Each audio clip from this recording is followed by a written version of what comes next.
मैं आप सबका धन्यवाद देता हूं। अचानक आपको बुलाना पड़ गया और ये जानकारी हमारे लोगों को भी नहीं थी कि इस तरह की बात होगी।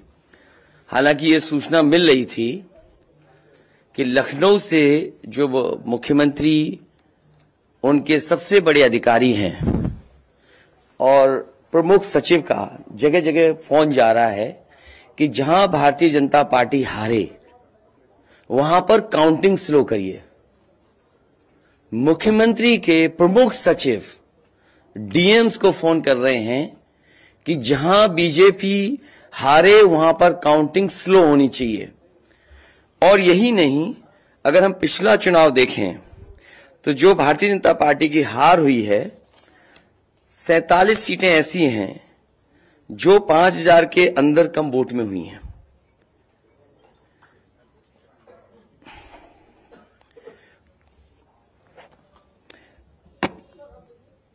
सैंतालीस सीटें ऐसी हैं पिछले चुनाव की जहां पर 5000 वोट के कम फासले से भारतीय जनता पार्टी जीती है।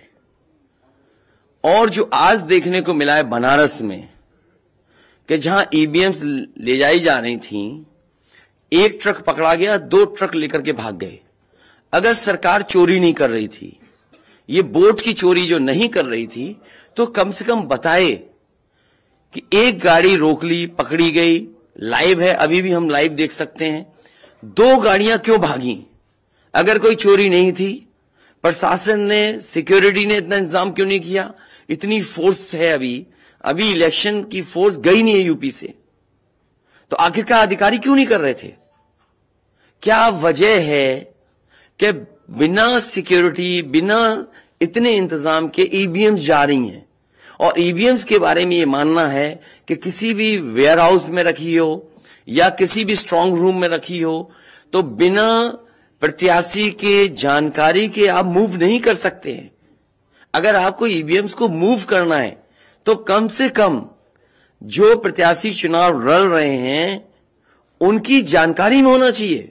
और सोचिए, मुख्यमंत्री आवास से प्रमुख सचिव, मुख्यमंत्री जगह जगह फोन कर रहे हो और डीएम्स को बता रहे हो।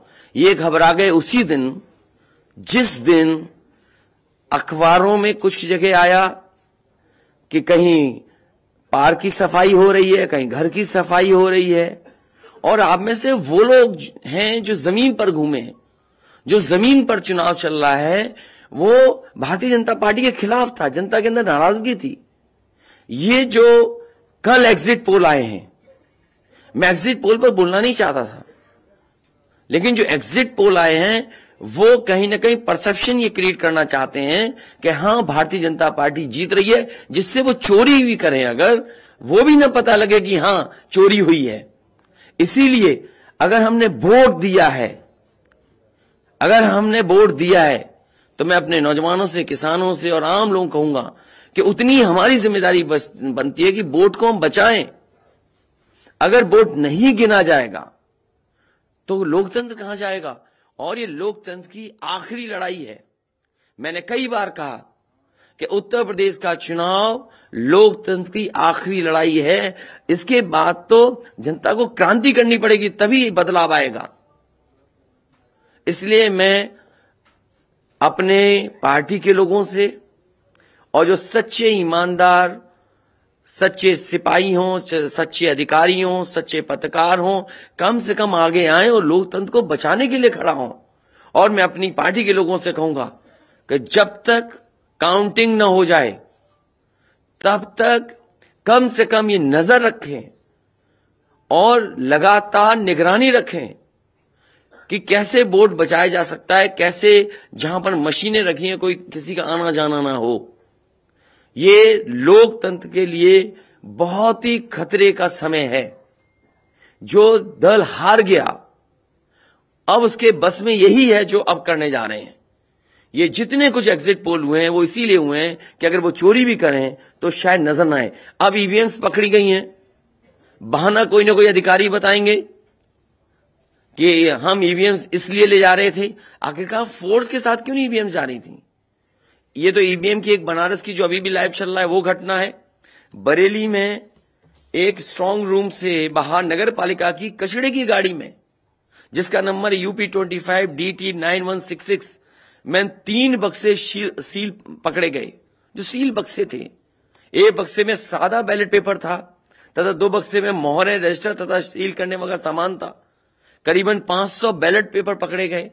इसी तरह सोनभद्र का है कि सोनभद्र में भी बड़े पैमाने पे चीजें पकड़ी गई। वो भी लोग समझ में आ गया तो उन्होंने देखा, SDM को रोका। SDM घोरावल जनपद सोनभद्र में खाली मत पर अपनी गाड़ी से पॉलिटेक्निक कॉलेज ले जाते हुए पकड़े गए। क्या सफाई देगी सरकार?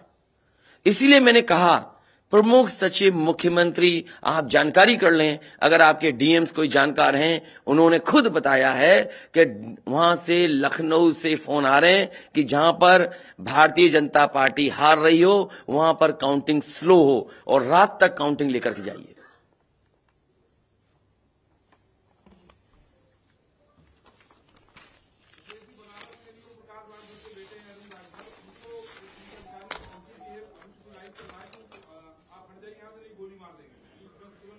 तो मैंने आपसे कहा कि ये लोकतंत्र का आखिरी चुनाव है। इसके बाद तो जिस तरीके से आजादी के लिए लड़ाई लड़ी गई थी उसी तरह की हमें और आपको क्रांति करनी पड़ेगी।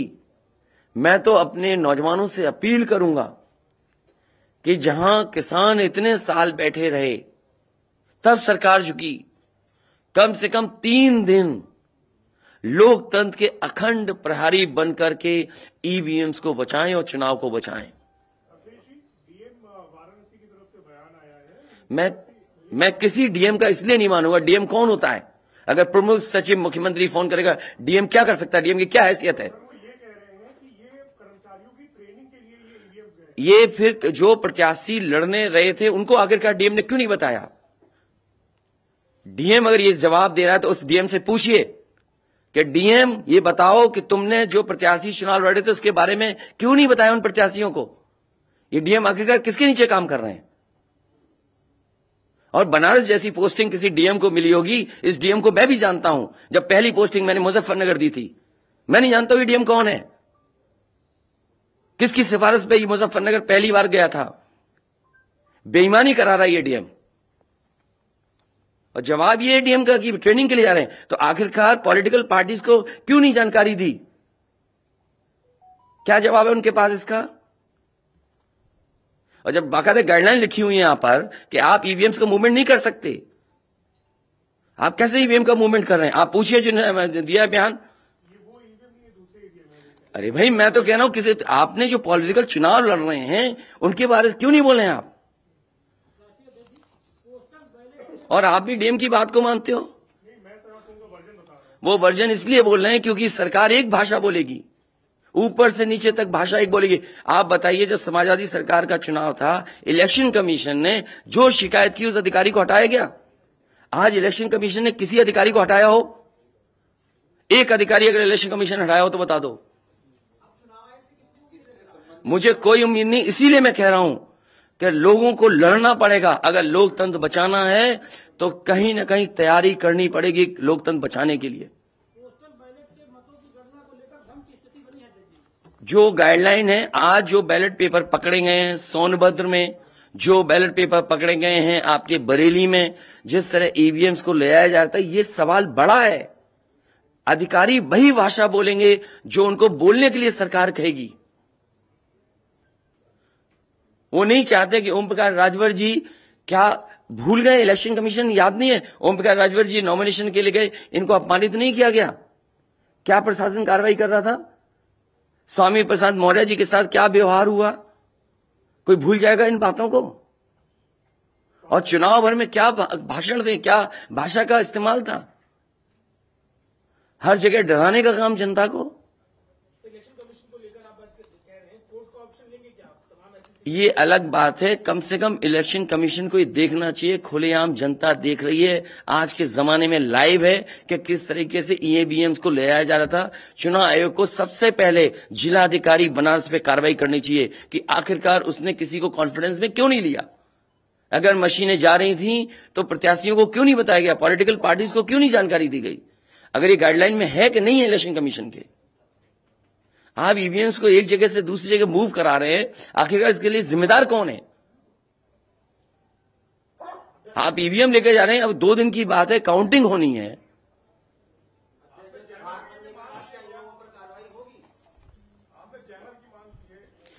जैमर इसलिए कि कई लोग आशंका इस बात की व्यक्त कर रहे हैं कि हो सकता है कि टेक्नोलॉजी ऐसी हो जहां पर मैनिपुलेशन किया जा सके, इसलिए कहीं ना कहीं देखा जाना चाहिए इस बिंदु को भी। भारतीय जनता पार्टी के नेता लगातार कह रहे हैं कि ओम प्रकाश राजभर हो, स्वामी प्रसाद मौर्य हो, संजय चौहान हो, या जो कहें कि आपके साथ जो लोग आपके चुनाव में आपके साथ आए, आपके साथ चुनाव लड़े, उनको चुनाव नहीं जीतने देंगे, उनको चुनाव किसी भी कीमत पर हम हराएंगे। तो यही तो तरीका, जो लड़ रहे हैं उनके बेटे ही तो लड़ रहे हैं चुनाव, जहां की ईवीएम्स पकड़ी गई हैं। और भविष्यवाणी एग्जिट पोल में कैसे आ सकती है? पॉलिटिकल लीडर्स जो बातें कहें, सत्ता के लोग बैठे हुए, वो एग्जिट पोल में कैसे दिखाई दे रहा है? प्रशासन और सरकार की जो चोरी है, इसमें एग्जिट पोल के टेलीविजन चैनल शामिल है। आपको ये देखना चाहिए, जो एग्जिट पोल कर रहे हैं क्या मुनाफे के लिए कर रहे थे? जो कंपनियां बड़ी बड़ी, सर्वे का पैसा कौन दे रहा है उनको? और जो डेटा दिया है चैनलों को, फ्री दिया गया है कि उपहार में दिया गया है, वो अलग बिंदु है। कोई इतनी बड़ी एक्सरसाइज कर रहा है, उसका फाइनेंशियल बर्डन कौन उठा रहा है?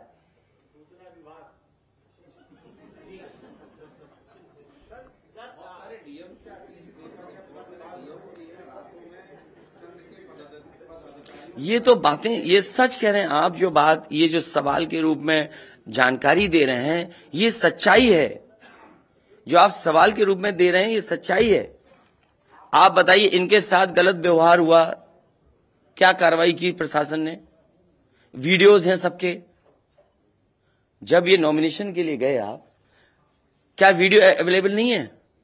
क्या कार्रवाई हुई उसमें? स्वामी प्रसाद मौर्य जी के ऊपर जो अटैक हुआ, उसमें क्या कार्रवाई हुई? मेरे क्षेत्र में जो प्रत्याशी चुनाव लड़ने आया, तो उसने अपने आप अपनी गाड़ी तोड़ी, अपने आप गाड़ी तोड़ी खुद की, और आरोप लगाए समाजवादियों पर।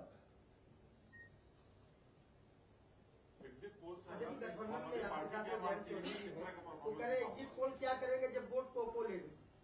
आगे वो कह रहे हैं शांतिपूर्ण मतगणना के लिए उन्होंने अपील की है। नहीं, शांतिपूर्ण मतगणना के लिए तो हम भी अपील कर रहे हैं, लेकिन सावधान रहें। अगर वोट दिया है तो वोट को बचाए भी तो सही।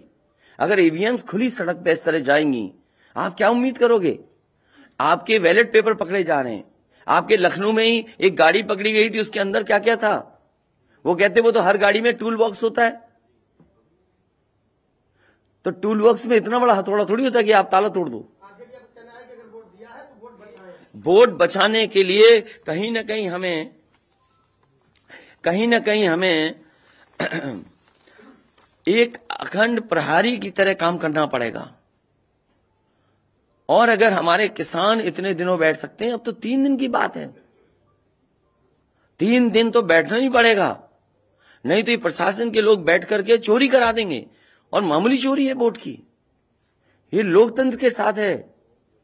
लोगों को ये भूलना नहीं चाहिए आपके पड़ोसी देशों में क्या हो रहा है। इसलिए मैं ये भी गाइडलाइन पढ़ना चाहता हूं कि जो ईवीएम के मूवमेंट के लिए जो मुझे जानकारी मिली है, वो मैं आपसे पढ़ना चाहता हूं कि all polled EVMs and all reserve EVMs after the poll shall be under cover of armed police at all times. Reserve EVMs should also be returned at the same time when the polled EVMs are returned at the receipt center. Reserve EVMs shall not be kept in the strong room meant for polled EVMs. They shall be kept in another strong room meant for keeping reserve EVMs.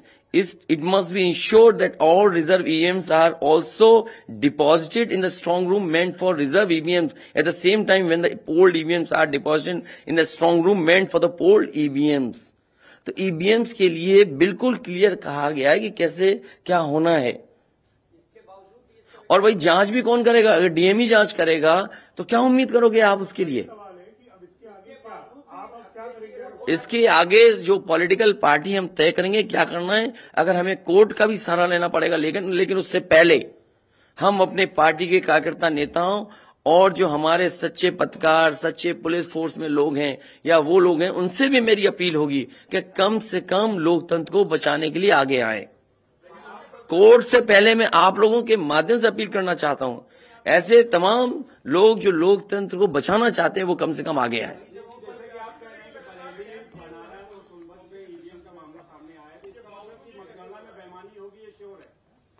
आपने पंचायतों का चुनाव देखा था, Bharatiya Janata party ने खुलेआम vote को लूटा। जनता को याद है महिलाओं के जो कपड़े फाड़े गए, छीने गए, महाभारत के अलावा अगर किसी ने किया तो वो भारतीय जनता पार्टी ने करके दिखाया। क्या कार्रवाई की गई उस समय बताइए? इलेक्शन जो आपका स्टेट इलेक्शन कमीशन है, शिकायतें हुई, क्या कार्रवाई हुई उनके ऊपर? क्या कार्रवाई हुई पुलिस के ऊपर? क्या कार्रवाई हुई उन लोगों जिन्होंने वोट को छीना? इसलिए मैं अपील करता हूं आपके माध्यम से, जो सच्चे पत्रकार हैं, सच्चे अधिकारी, पुलिस फोर्स, लोकतंत्र को बचाने के लोग सामने आए, जिससे लोकतंत्र बचाया जा सके। माननीय मुख्यमंत्री जी, ये जो घटनाएं हो रही हैं, हताशा और निराशा जो है वो पराकाष्ठा है। क्या ऐसा कुछ होगा? क्या समाजवादी मैं नौजवानों से विशेष अपील करूंगा, और इसलिए अपील करूंगा, मैंने वो तस्वीरें देखी कि नौजवान वोट डालने के लिए लोकतंत्र में कैसे निकल पड़ा। अगर उसने वोट डाला है तो कम से कम वो वोट बचाए। अपना कैसे वोट बचाएगा? गिनने से कैसे गिनती में लाएगा? और ये कोई ये मामूली घटना नहीं है। जो लोग लोकतंत्र पर भरोसा करते हैं उनके अंदर आक्रोश होगा, ऐसा नहीं कि गुस्सा नहीं होगा उनके अंदर। इसीलिए मैंने कहा कि 5,000 के अंतर में सीटें जो जीती गई थी भारतीय जनता पार्टी की, वो 47 हैं। और मैंने इसीलिए कहा कि प्रमुख सचिव, मुख्यमंत्री, जिलाधिकारियों को फोन कर रहे हैं कि काउंटिंग स्लो की जाए। और बैलेट के लिए हम लोगों ने अपने प्रत्याशियों को और जो एजेंट्स हैं, हमारे इलेक्शन एजेंट्स, उनको समझाया है कि बैलेट को किस तरीके से काउंट करना है, कैसे रखे जाएं, उन सबको समझाने का काम किया है। और आप में से जो लोग बनारस गए होंगे वो जानते होंगे कि बनारस साउथ समाजवादी पार्टी जीत रही है, अयोध्या समाजवादी पार्टी जीत रही है। ये घबराहट है बीजेपी को। पवन पांडे जीत रहा है, ये घबराहट है। किशन दीक्षित जीत रहा है, ये घबराहट है बीजेपी को। नहीं, वो अलग बात है, पान भी खाया। और भाषा नहीं देखी आपने? क्या प्रवक्ता की बात करते? कौन है ये चीज प्रवक्ता? कोई प्रवक्ता की बात नहीं करेंगे। क्या प्रवक्ता उठा लाए आप किसी गली मोहल्ले से? क्या प्रवक्ताओं की बात करते हैं आप? इतने सीनियर जर्नलिस्ट बनते हो आप अपने आप को। ये मामला सीरियस है, क्या प्रवक्ता बताएगा? इलेक्शन कमीशन क्यों नहीं बता रहा? ये खुलेआम ईवीएम्स घूम रही हैं। कोई आश्वासन नहीं दिया। हो सकता है हमारी प्रेस का शायद कुछ जागे। ये यूपी के हैं सब, और कहां के इलेक्शन कमीशन के लोग? रिटर्निंग ऑफिसर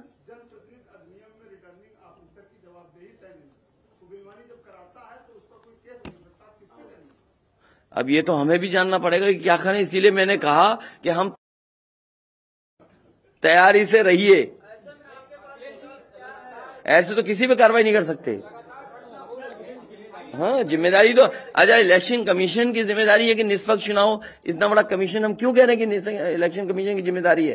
क्यों उसको इंडिपेंडेंट बनाई गई ये बॉडी? ये सब जो आपके माध्यम से हो रहा है वो सब लाइव है। जो ये चीजें हो रही है सब लाइव है, सब शिकायतें की जाएंगी, सब देंगे। अभी तो अभी कहो तो अभी लाइव दिखा दें। जब आपको बुलाया है, मैंने तकलीफ दी आपको, इसके बाद हम लोग अपना लिखेंगे।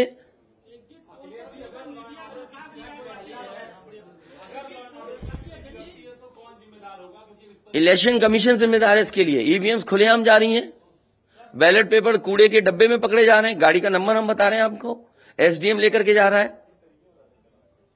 और मैं तो कहूंगा कि चुनाव, हमारे जितने भी समाजवादी लोग हैं कानून व्यवस्था को मानते हुए शांतिपूर्ण रहें, लेकिन जिम्मेदारी सरकार की भी तो है। ये जिम्मेदारी इलेक्शन कमीशन की नहीं है, सरकार की नहीं है। आप अगर पूरी सुरक्षा के साथ उन ईवीएम्स को ले जाते, जो प्रत्याशी चुनाव लड़ रहे हैं उनकी जानकारी में लेकर के जाते हैं, तो किसको आपत्ति थी? ये तो पकड़ी गई हैं। अगर चोरी पकड़ी गई है तो चोरी पकड़ी को आप कानून व्यवस्था की बात करोगे आप?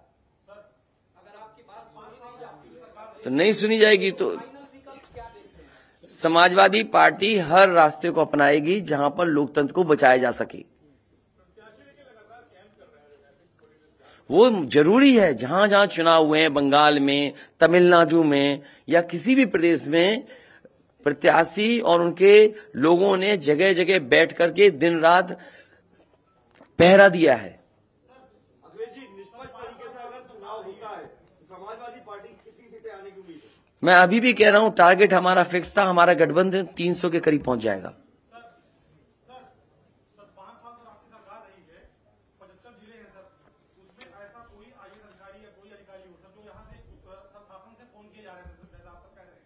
मुझे तो अधिकारी नहीं बताया ना।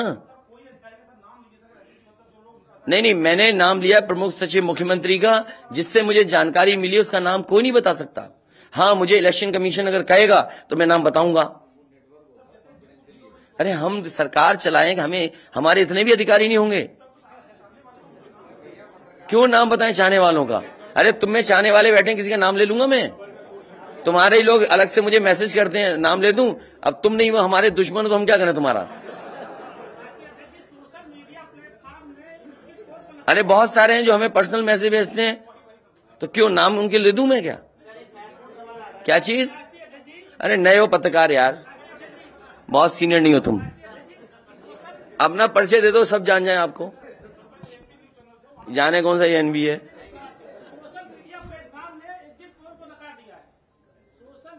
इसीलिए मैं कह रहा हूं आपसे कि एग्जिट पोल है कि जो चोरी करी जाए उसको ढका जा सके।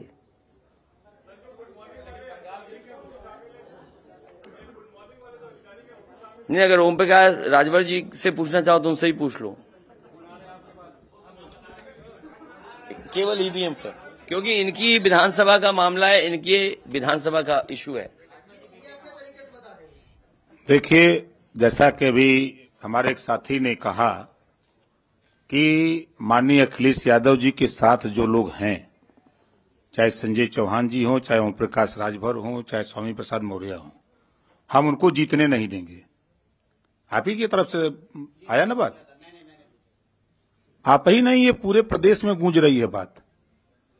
और भारतीय जनता पार्टी हम लोगों के गठबंधन से घबरा गई है और बनारस जैसे प्रधानमंत्री जी अपनी इज्जत बचाने के लिए गली गली घूमे हैं। ये मैं कह रहा हूं, गली गली घूमे हैं। जिलेवार 75 साल की आजादी में 70 साल से वोट पड़ रहा है। पहले हमारे देश के प्रधानमंत्री हैं जो जिलेवार रैली किए हैं। अगर गलत कह रहा हूं तो बताओ। पहले प्रधानमंत्री हैं और पहली बार मैं देख रहा हूं इतनी बड़ी दुश्मनी। मैं उसी दिन कहा था जिस दिन नामांकन के समय जिलाधिकारी और वहां के कमिश्नर की मिली भगत से जब 3 लोगों की एंट्री है नॉमिनेशन कक्ष में, तो सैकड़ों गुंडे वहां कैसे पहुंच गए? पहले सवाल वहीं खड़ा होता है। उसी दिन मैंने कहा था आप लोगों के सामने पेश करके लखनऊ कि डीएम बनारस और कमिश्नर के होते हुए निष्पक्ष चुनाव नहीं हो सकता। आज खुलासा हो गया। जब चुनाव आयोग की गाइडलाइंस है कि चाहे खाली ईवीएम हो चाहे कोई ईवीएम, अगर वहां स्ट्रांग रूम से निकालना है तो वो वहां चुनाव लड़ने वाले उम्मीदवारों को सूचना दे, तब उसके बाद वो वहां से ले जा सकता और प्रशासन की निगरानी में। और 3-3 गाड़ियां भाग रही हैं। शायद हमारे लोग वहां नहीं होते। 2 गाड़ी तो चली गई, एक गाड़ी जबरी जब खड़ा हो गया किसी तरह जान बचा के तो रोका, तुरंत उसके चारों टायर का हवा निकलवा दिया हमने। निकालो नहीं तो ये भी ढकेल के लेके चले जाएंगे। वही देखिए, दिख रहा है ना इतनी ईवीएम मशीनें कैसे वहां आई। सवाल तो इस बात का है। तो देखिए, वहां के जिलाधिकारी और कमिश्नर जो वहां हैं, इन पे हमारा खुद भरोसा नहीं है। और जाको राखी साइया मार सके न कोई, बाल न बांका कर सके बैरी जग सारा हो। 10 मार्च को 10 बजे देख लीजिएगा। पहले राउंड की जब बैलेट पेपर की गिनती होगी पहले चक्र की, तो समाजवादी पार्टी गठबंधन का रुझान जो आएगा वो 400 सीटों का आएगा। 400 से भी ज्यादा आ सकता है। आपके सामने 10 को देखिएगा, रुझान जो बैलेट पेपर का आएगा वो 400 से भी ज्यादा आएगा। लेकिन भारतीय जनता पार्टी घबराहट है। वो लगे हैं कि ईवीएम से हेरफेर कर देंगे, तो हम लोग भी वहां लगे हैं ईवीएम ठीक करने में। हम लोग भी घेर ही लिए हैं, नहीं थे तो लेके भागी गए थे। तो इनसे हम लोग डरने वाले नहीं है। हमारे गठबंधन के सभी नेता कार्यकर्ता, हमारे सभी साथी लगे हैं, पूरी किलेबंदी है। जो भारतीय जनता पार्टी की सोच है, ये एक कदम चलते हैं तो हम 10 कदम आगे निकल के चलते हैं। हम इनको 3 साल पहले ही बता दिया कि सत्ता से बेदखल करूंगा। आप लोग भी नहीं मान रहे थे कि मान रहे थे? नहीं मान रहे थे। और आज प्रश्न खड़ा हो गया ना। मैंने कहा 27 अक्टूबर 2021 को कि माननीय अखिलेश यादव जी को मुख्यमंत्री बना के दिखाऊंगा, और 10 मार्च को देखिएगा जब टीवी पे चलेगा आप लोगों की स्क्रीन पर, तब समझ में आ जाएगा सबको। यही हताशा और निराशा है कि ईवीएम जो है ये इधर उधर कर रहे हैं, लेकिन कुछ कर नहीं पाएंगे। हम लोग भी अलर्ट हैं।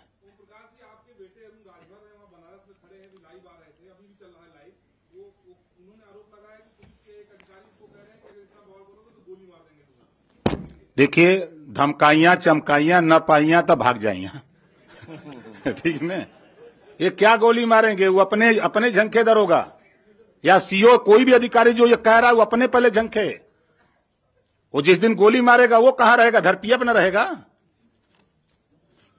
ये ओम प्रकाश राजभर हैं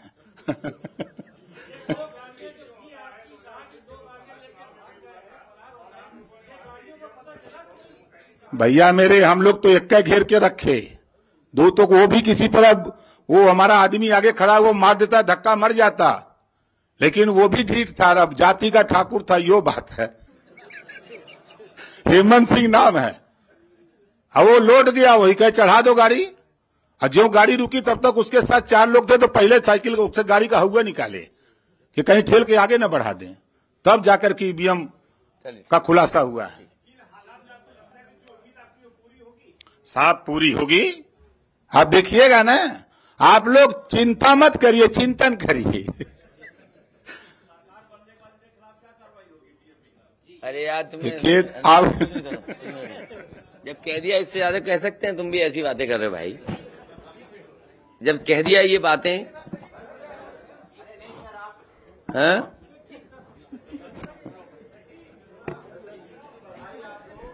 नहीं, अभी मत जीत की बधाई दो। अभी जीत की बधाई हम लेंगे और मिठाई भी बांटेंगे आपको। और देखिए, एग्जिट पोल आ गए, बीजेपी वाले मिठाई का ऑर्डर नहीं दे पाए। हैं? क्या बीजेपी का? नहीं, हम तो खिला ही रहे, कल से ही खिला रहे हम तो। हैं? हम तो कल से खिला रहे मिठाई। और ये लाइव फिर दिखा दो। अभी लाइव चल रहा है ना। बताइए, अगर अभी तक लाइव चल रहा है, पिछले कितना टाइम? आधा घंटा, 45 मिनट हो गया, उससे ज्यादा टाइम हो गया, अभी तक प्रशासन वहां पर अपनी मशीनें लेने नहीं आया। आप सोचिए आप। तो इसका मतलब यह है कि वो डरे हुए हैं कि चोरी कर रहे थे, पकड़ी गई।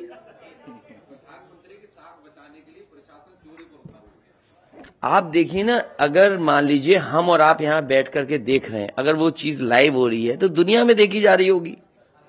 उनको परवाही नहीं है कि मशीन कौन ले जा रहा है, ले जाने दो। अभी लाइव हो रहा है। सोचिए कितनी इतना समय इसमें प्रशासन जाता, बातचीत करता, नहीं ले जाए ईवीएम्स।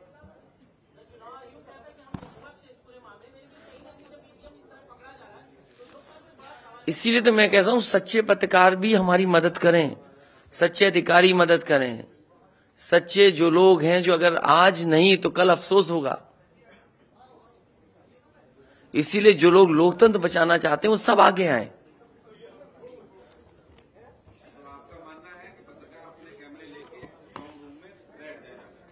न पत्रकार बैठे, लेकिन कम से कम आवाज तो उठे। चलिए, बहुत धन्यवाद आप सब लोगों का, बहुत धन्यवाद।